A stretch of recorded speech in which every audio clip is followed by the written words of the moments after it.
The Admiralty Vector Chart Service currently uses the IHO.CRT issued by the International Hydrographic Organization to authenticate its AVCS ENCs. It is not possible to view the public key in the eGlobe G2 ECDIS. This ECDIS is delivered with the IHO public key already pre-installed.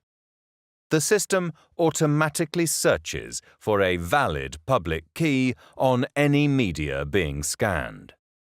Should a new valid public key be detected on a media, the system installs it automatically and includes the relevant message into the installation report. For example, a new IHO.CRT can be downloaded from the IHO website and copied to USB media.